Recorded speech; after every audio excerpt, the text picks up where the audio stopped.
Well, welcome back to Community Storytelling. I'm Lissa Kreisler. I love having you with us here at KCAT TV 15, Season 6. Can you believe that?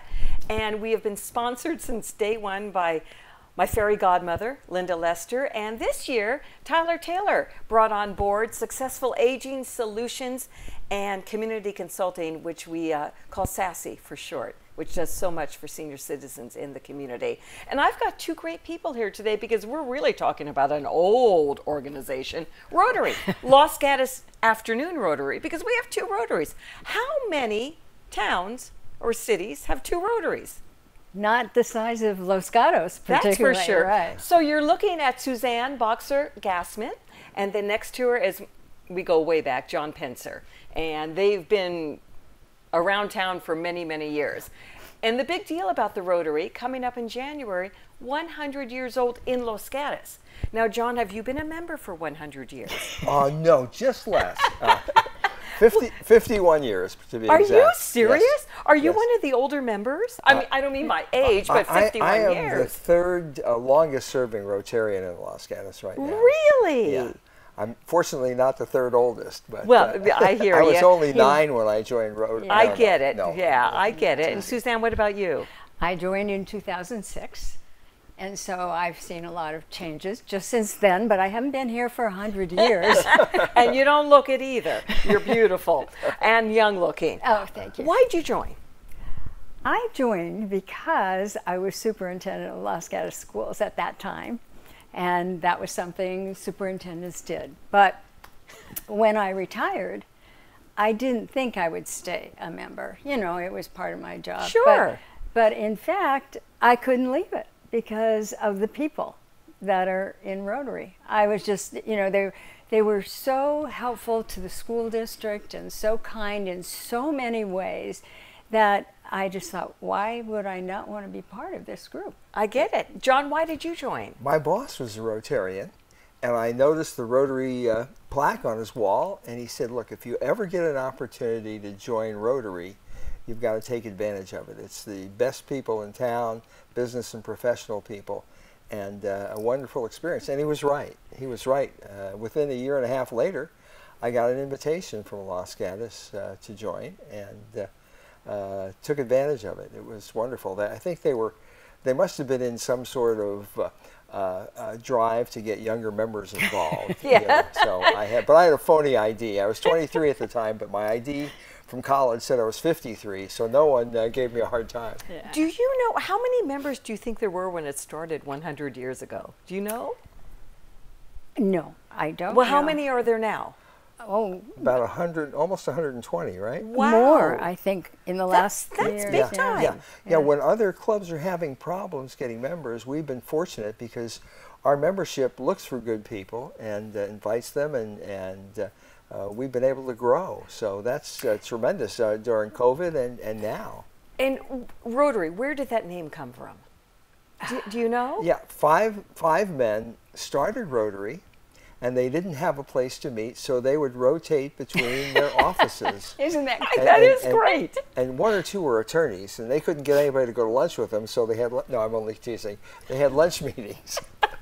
And because I was wondering, did it have anything to do with the Rotary phone? No, But no, it was rotating meetings. Right. That's right. great. Now, one of my favorite things about the Rotary, other than that my significant other is the membership chair. So if anybody wants to join, you just get in touch with Jeffrey Blum, right? Something like that. We weren't supposed to do an ad, but we did. But one of my favorite things, because I have many friends who are Rotarians, the 4-way test. And they're always telling me when I'm about to blurt out something, they'll say, Lisa, does it meet the 4-way test? What is the 4-way test? Starts off with, is it the truth? Is it fair to all concerned? Will it build goodwill and better friendships? And is it beneficial to all concerned? Which is then I have to shut up. Yeah. Because that's it. I say, I didn't pass. I didn't pass. And the motto is, isn't it something as simple as service above self? Correct. That's great. That's great. Yeah. Tell me everything you do. Oh, because I know there's youth, community, and world. So let's start with the youth. You do so much for local youth. I have to say this is one of the reasons that I could not leave, because we do so many things with and for the youth. We have the Interact Club that we sponsor here at the high school. Explain that.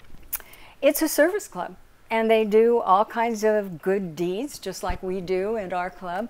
And they also help us. You know, they're always helping us with our projects, and we help them with theirs. And most important, I think, is they're growing up to be Rotarians in spirit. Is there an age limit for Rotarians, or? No, not a lower age nor an upper age. Okay, so it doesn't matter. But at high school, so many of these people do join maybe when they go off to college, or there's a group called the Rotaract. Am I right? Yes. Which is usually the college age. All right. And, okay. In that area. And I know you give out scholarships. $40,000 of scholarships last year to individuals at Los Gatos High and Lehigh. Yeah. $40,000? $40,000. Where do you make all that money? Well, we have several fundraisers. We have the Rotary Auction and Crab Fest, and we have a great race, and then we have some minor fundraisers as well. And I think totally with what we give to Rotary International and what we donate to schools and other nonprofits, we gave close to $250,000 this past year. And I want John to tell a story about the foundation, but we have two foundations. One is a scholarship foundation, and that's almost $2 million. So we only use the dividend. We never use the core. So like endowment money or something like that. And then something we fancy. also have a charities foundation, and that is also close to $2 million. And we give grants in up to $100,000. Who's going to give us the pleasure You tell of telling the us? story. You tell. Okay, so we had a successful Rotary auction, and simultaneously, a couple of our senior members and I were involved in a Rotary District Conference that happens every year. Used to be at the old Red Lion restaurant. Oh, I know that place. And they had a program for the district that said, hey, you should look at joining and building a local foundation in addition to the Rotary Foundation, which is international. And about the same time, we had just completed a very successful Rotary auction. We exceeded the prior year by $10,000, and so I happened to get a chance to chair that event, and so we had a nice dinner at Villa Felice, and we talked about what we could do to improve Rotary. And one of the members, who was our treasurer, pardon me, said, hey, we need to do something. We made this money this year, but we need to have a fund so we could keep that money growing. So if next year we're not successful, we'll have monies that we can give to these needy charities. And with those two issues in mind, they asked me to make a presentation to the board on starting a foundation. And I did. I gathered several of the members of both committees together. And it took a while. It took almost 3 years to find. I had to find an attorney who would do this and probably do it pro bono. And one in our club, Leroy Niter, volunteered to do that. Fabulous. We had to keep the board happy and satisfied because there was a concern about this time that if we set up a foundation, then when people are fined at Rotary, and that happens at $10, $20 level, the money used to go to the general fund, and they would run the club. They said, well, wait a minute, if we have a foundation, everybody will put their money to the foundation, and we won't get enough to run the club. So they gave me a list of things when I presented it to the board that needed to be accomplished. So I went back, did my homework, came back to the next board meeting and said, okay, I've done this. And they said, well, wait a minute. We didn't tell you should do this, this, and this.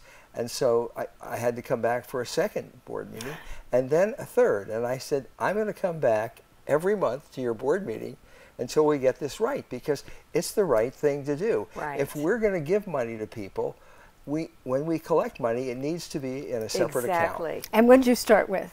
We started, well, 4 of us put the initial seed money in, and between 4 of us it was $4,500. And now it's probably maybe $1.8 million or something like that. Right. How amazing is that? Yeah. Isn't that So great? How amazing you is feel that? good when you realize what we accomplished with that money. You know, we're so lucky in Los Gatos. We're so blessed. We have so many service clubs. And Oh, yes. everybody plays such an important role in the community.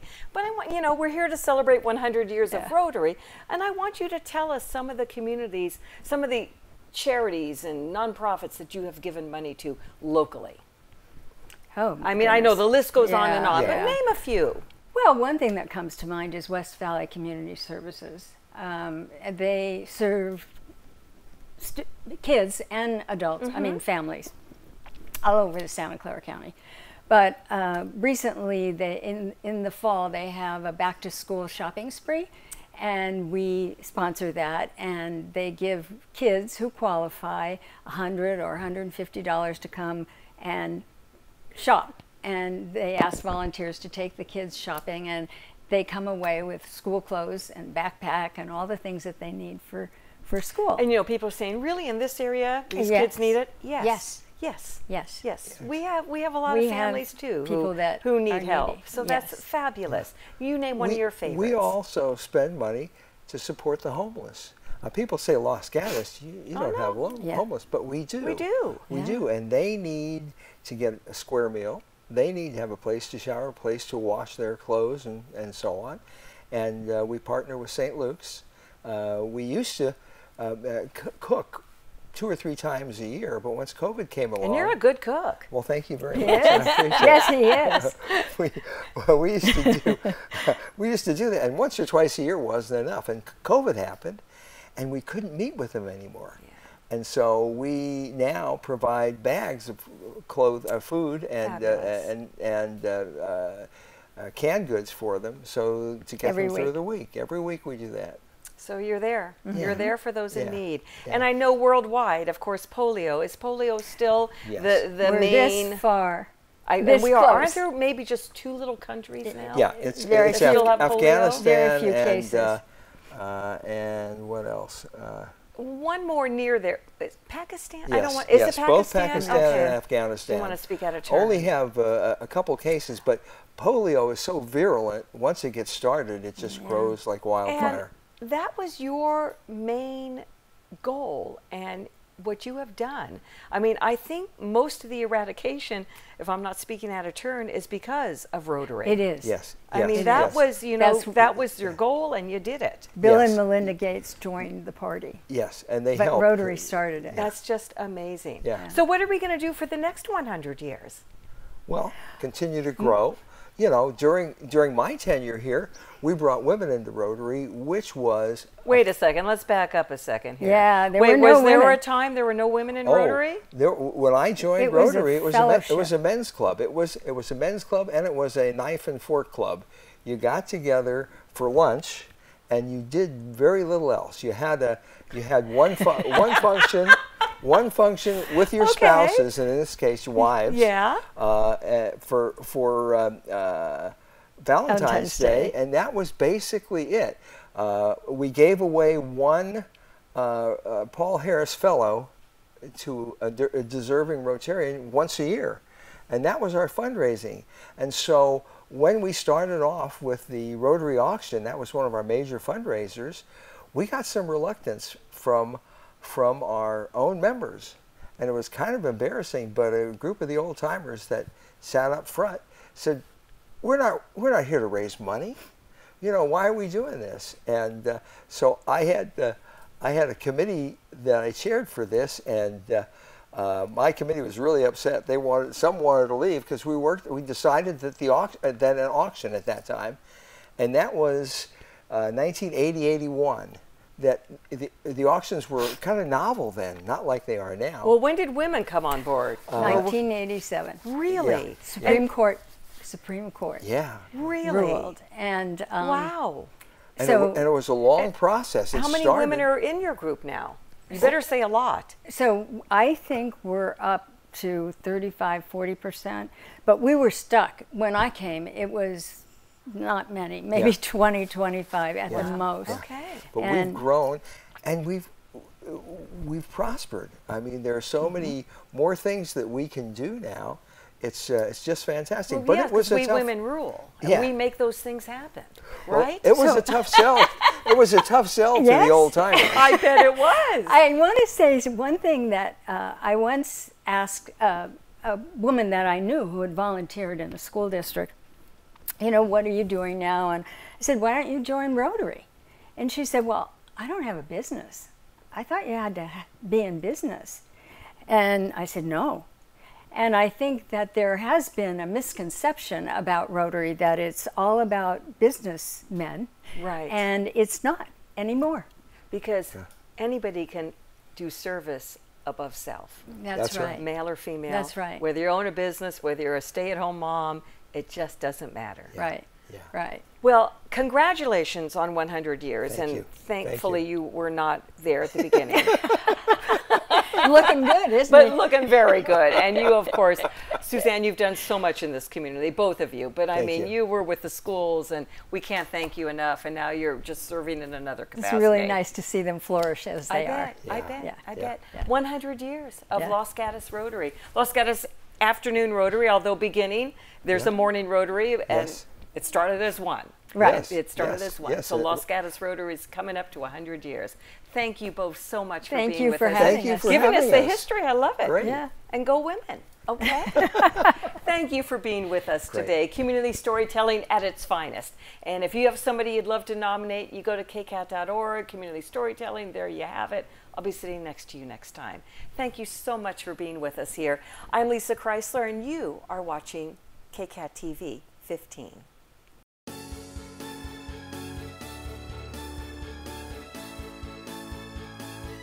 Come walk with me through Leicester Square, where, as Mr. Rogers would always say, it's a beautiful day in the neighborhood, and it's always a beautiful day in Leicester Square. We're located at the corner of Los Gatos Boulevard and Blossom Hill Road, and there is so much variety here in Leicester Square. I think you can probably find anything you need. Linda Lester, we thank you in Los Gatos for all you do, and we thank you for bringing us such a fabulous neighborhood shopping center.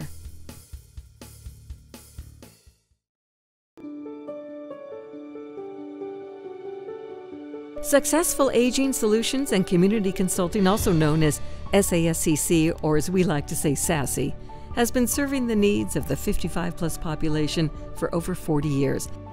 They're the team that created the Ride Senior Transportation and gives us the Outlook Community newspaper. Learn more about their mission to make life better for all ages at www.sascc.org. And we thank SASSY for supporting KCAT TV 15.